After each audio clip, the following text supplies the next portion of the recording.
Hi, you guys. Welcome back to Meaningful Motivations with Tracy Erickson. And of course, if you are new to this channel, welcome. My name is Tracy Erickson. And in this video, I'm going to talk about how we have this tendency to over-explain ourselves to people as we move through a spiritual awakening.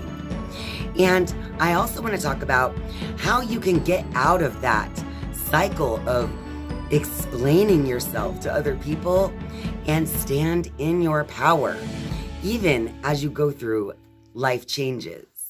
So stay tuned.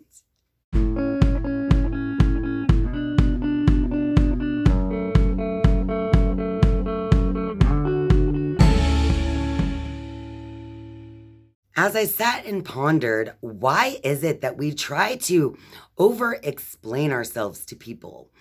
And as I thought about it, I came up with these two reasons. And those are that we want other people's approval of us. But another reason is because we want other people to understand us. And I've realized in my own life that the people that you feel you need to explain yourself to are judging you. That's why you feel you have to explain yourself to them.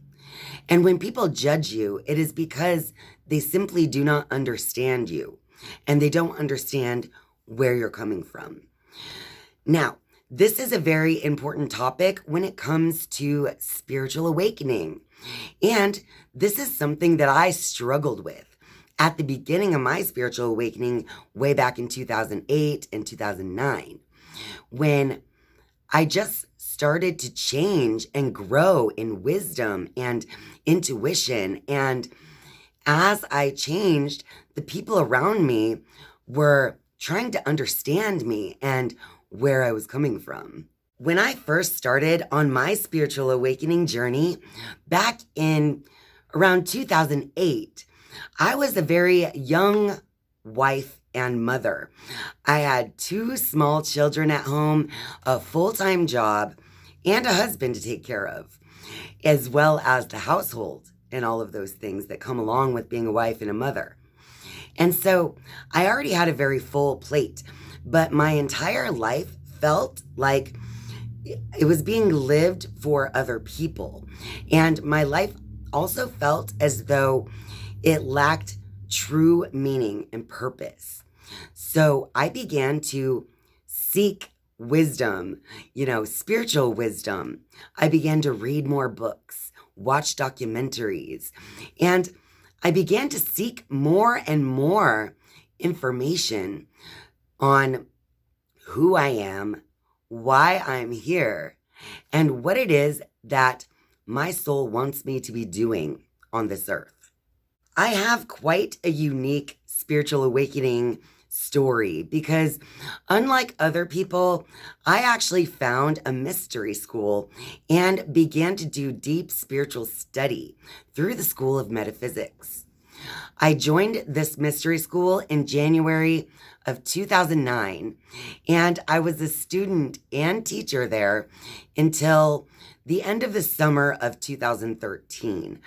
So I was a student and teacher at the School of Metaphysics for about 4.5 years before taking what I learned there and going my own way with it. So in this video, I want to talk about some of what I went through as a young wife and mother with all of these expectations from my friends and family, and then me choosing to go my own way, regardless of what other people thought about it. A couple of months ago, I made a video called The 7 Signs of Spiritual Awakening.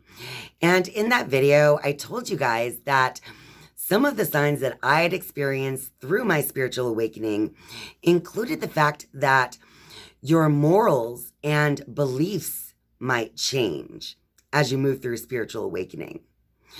And I also told you guys that another big part of a spiritual awakening is this strong desire for solitude, otherwise known as sanctuary. And so as I went through this spiritual awakening back in 2008, 2009, my family, my friends, and especially my husband was a little bit worried about what it is I was getting into because I was changing at a very fast rate. This mystery school, the School of Metaphysics, that I joined in January of 2009, actually began to take a lot of my time. And so my husband started to see this as a strange organization that was trying to brainwash me in some way, right? So my husband, while I was just going through a spiritual awakening on my own, my husband thought that I was being brainwashed by some cult because, a lot of my time and effort was going towards my studies. I would have my concentration practice to do for 10 minutes every day, meditation practice to do for 15 minutes every day.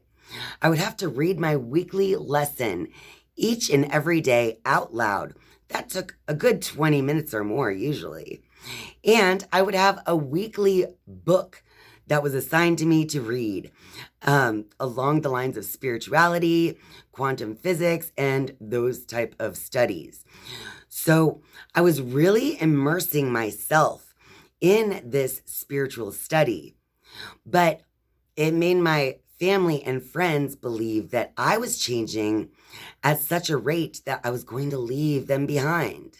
After some time studying at the School of Metaphysics, I even traveled to their headquarters in Windyville, Missouri, for big gatherings they would have called student weekends, where everyone would come together and we would learn and grow and share what we are, experiencing with each other.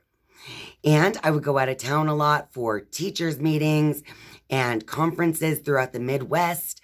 And basically, this school started taking so much of my time that my husband began telling all of my friends and family that I joined a cult and that this cult was brainwashing me.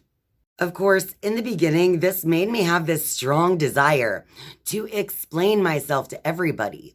I was like, no, it is not a cult. It's not a church, and it's not really a school. It's a little bit of both, but it's not a cult. And the more that I tried to explain myself, the more they were judging me. My friends, my family, and even my coworkers would question what it is that I was doing. I would request time off of work to go on those student weekends or the teacher conferences. The more that I actually responded to their questioning me by giving explanation to them, the more they were judging me because they weren't trying to understand me. They were simply judging me, if that makes sense. So, for instance, I have an example. I had one boss, Jim, and he was my boss when I first started my studies at the School of Metaphysics. And he never questioned what it is that I was doing. And he would always listen if I had something to say about it.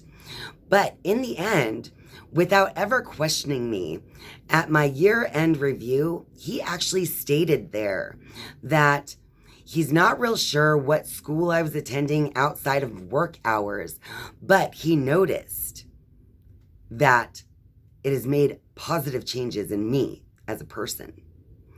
Now, contrast that with my next boss. So after I was transferred to another department, I had a female boss named Ruth.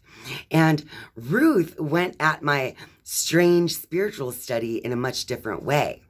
Rather than simply not saying anything, she actually called me into her office and started interrogating me about my spiritual study and about the school I was attending and questioning what it was all about. And right then and there, I realized she wasn't trying to understand me. She was simply looking for more fuel for judgment. When it came to my husband and my family and friends, generally speaking, The ones that were more understanding never questioned what I was doing. They just had understanding for me. My dad is a good example of that, because out of all of my family, my closest family members, it was my dad who understood me the most. But it was also my dad who never questioned what it was that I was doing. And he never accused me of joining a cult either. So I remember one time when my brother was questioning me about it during one of our family dinners on a Sunday. And my dad broke into my brother's questioning and he simply said, "Your sister is not in a cult. She's enjoying the study. And I get it."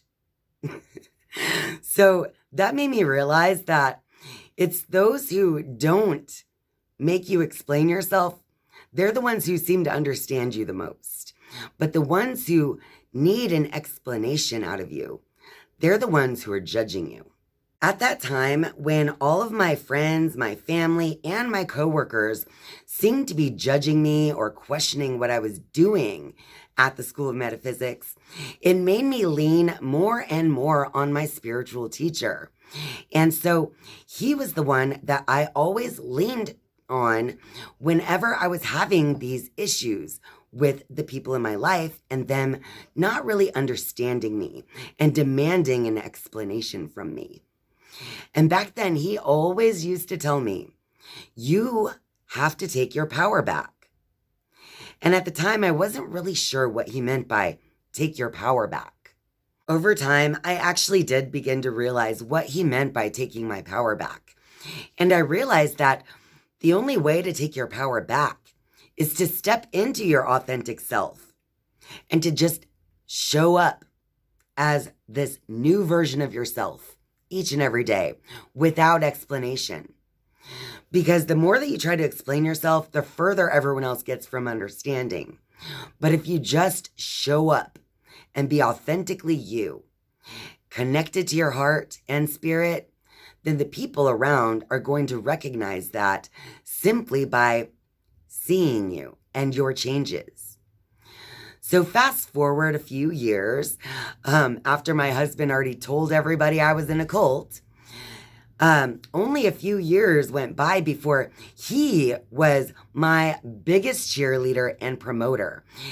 Neil, my husband, actually became the person who would tell everyone that they too should go study at the School of Metaphysics.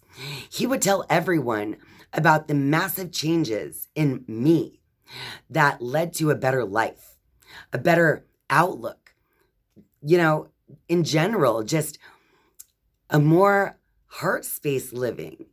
And after I just started to show up that way each and every day, my husband saw it to the point where now he is promoting it too, instead of causing fear and panic by calling it a cult and saying that I was being brainwashed.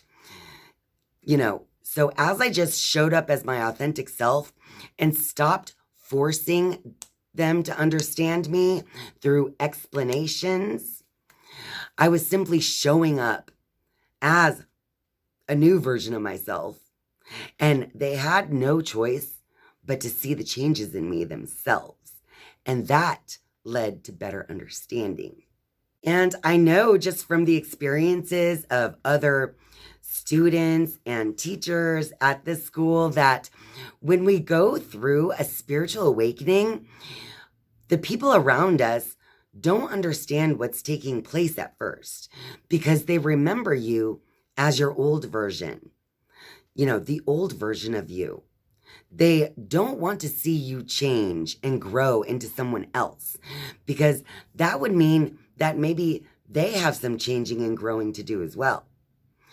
So if you're going through a spiritual awakening and find that you feel this need to explain yourself to other people because no one's understanding you, just know that all you have to do is show up as your new authentic self each and every day without excuses or explanations for anyone. Just show up and be who you are. And they will see that whatever it is you're doing, whether they understand it or not, is a good thing. So that's how you take your power back in this spiritual awakening as you're feeling drug back down like a crab in a bucket. You simply just show up so that the other people around you can't question it anymore because they'll see it. They'll see what it's done for you. Well, that about wraps it up for this video. So if you like this video, be sure to click that like button and leave me a comment down below if you're going through a spiritual awakening as well and facing similar challenges to the ones that I was facing. And of course, if you're a viewer but not yet a subscriber, I would love for you to click subscribe down below. And once you have subscribed, you can turn on the notifications bell if you would like to be notified each and every time I upload a new video. Thank you guys so much for watching and spending your time with me. I love you. And I'll see you next time. Bye.